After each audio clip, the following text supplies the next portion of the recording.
السلام علیکم every one, کیسے آپ سب لوگ؟ امید کرتی ہوں کہ بالکل ٹھیک ہوں گے۔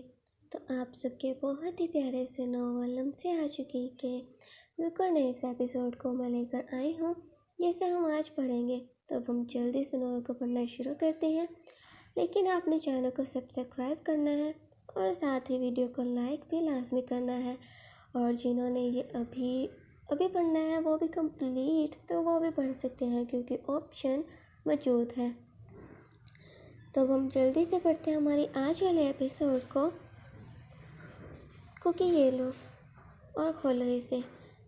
مجھے اپنے سوا اور کسی کے لیے بھی شاپنگ کرنا پسند نہیں ہے، بٹ یہ میں نے اسپیشل آرڈر کی تو شاپ کے مالک نے بالکل نہیں، جو کہ ابھی اس نے سیل کرنا بھی شروع نہ کی تھی، مجھے بھیج دی۔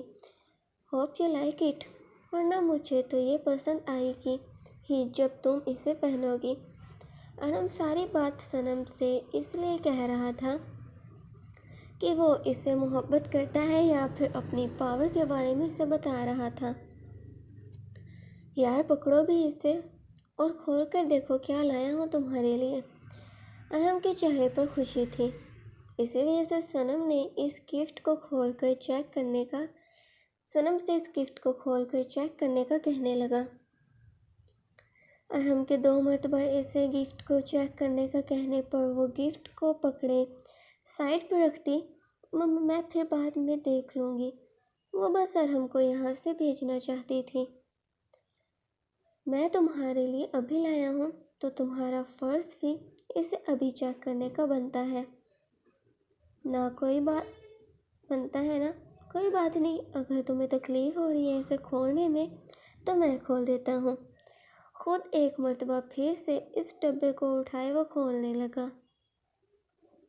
ڈبے کی پیکنگ کو کھولے وہ اس کے ڈھکن کو ہٹاتا، صنم کی طرف دیکھ کیے، یہ لو اب اس میں جو موجود ہے اسے اٹھا کر چیک کرو، یا پھر یہ کام بھی میں ہی کروں۔ ارم کے اس سے اب بات کرنے کا انداز سے اسے معلوم چلنے لگا تھا جیسے کہ ارم کو غصہ آنا شروع ہو چکا ہے۔ اسی باعث وہ اس کا کہا مانتی ڈبے میں موجود جالی کی بنی اس چیز کو اٹھا کر غور سے دیکھنے لگی۔ اسے بالکل بھی سمجھ نہ آ رہی تھی کہ آخر یہ چیز کیا ہے۔ ارم اس کے لیے ایسا بھی کیا لے کر آیا جس کے لیے وہ اتنا ایکسائٹڈ تھا۔ یہ نائٹی ہے، تمہارے لیے لایا ہوں، اسے پہن کر تم بہت خوبصورت لگو گی، جاؤ اور جا کر ٹرائی کرو۔ اصل میں اس قسم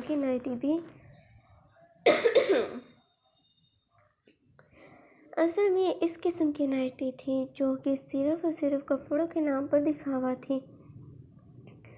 ویسے اسے پہن لینے سے جسم کے وجود کو چھپایا تو ہر کس نہ جا سکتا تھا، لیکن پھر بھی ارم اسے صنم کو پہننے کا کہے جائے۔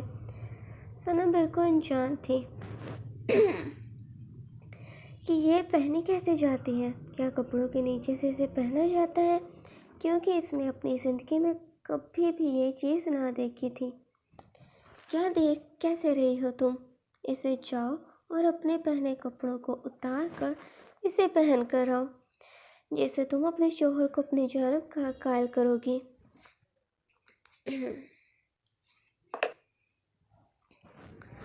ارم کے اصلی مقصد کو جانتی وہ روتی ہوئی، یہ آپ کیا کہہ رہے ہیں؟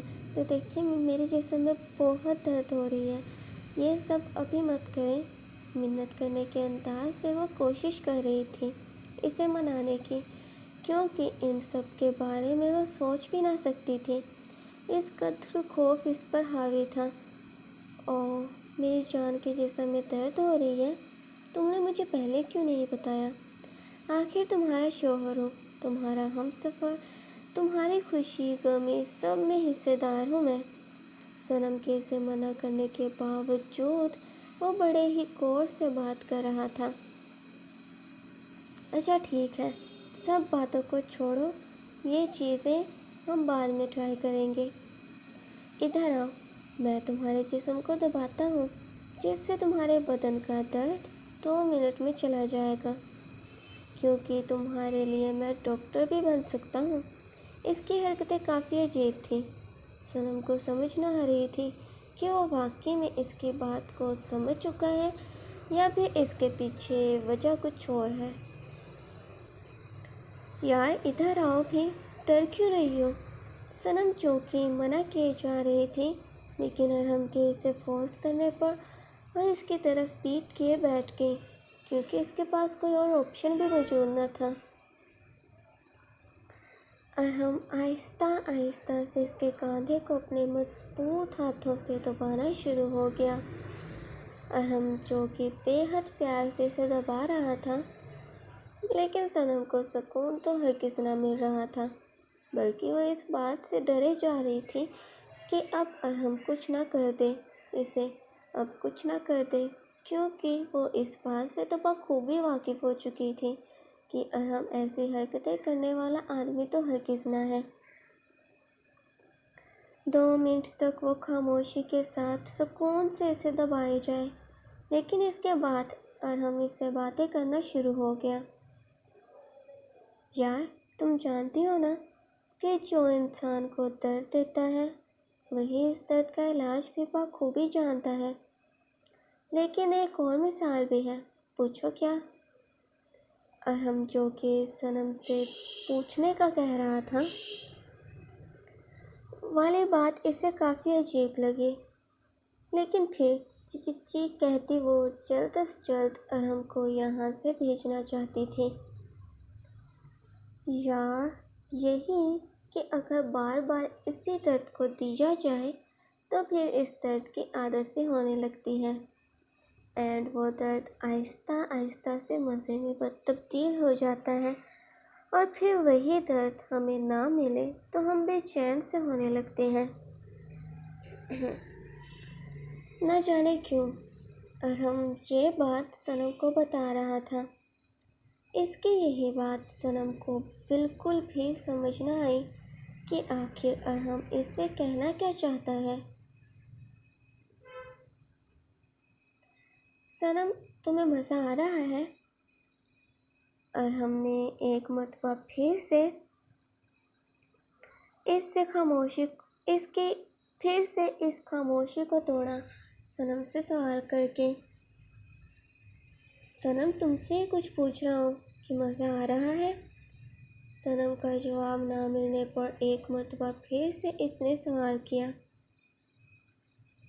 صنم جس سے ارحم کی بات عجیب محسوس ہوئی، لیکن اگر وہ اس کے پوچھے گئے سوال پر نہ کرتی تو ارحم کو غصہ آنا تھا، اسی وجہ سے اس نے ہاں میں سر ہلا دیا۔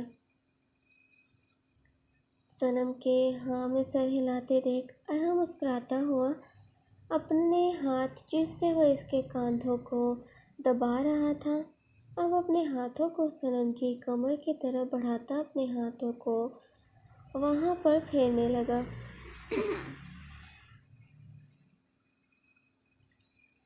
صنم کو اس کی ایسی حرکت کافی بری لگ رہی تھی، لیکن وہ خاموش تھی، کیونکہ اس کا غصہ وہ تو بخوبی دیکھ ہی چکی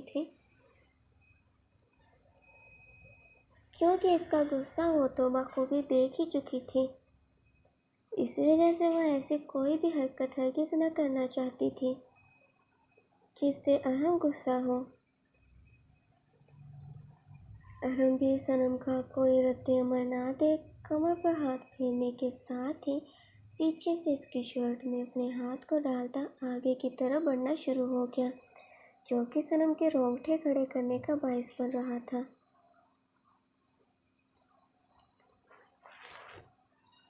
وہ ہرگز نہ جانتی تھی کہ اسے وہ کیسے روکے، کیونکہ اس کے دماغ میں کیا چل رہا ہے وہ بالکل انجان تھی، اور اب جو یہ حرکت کر رہا تھا اس پر اس کا ڈر مزید بڑھ چکا تھا۔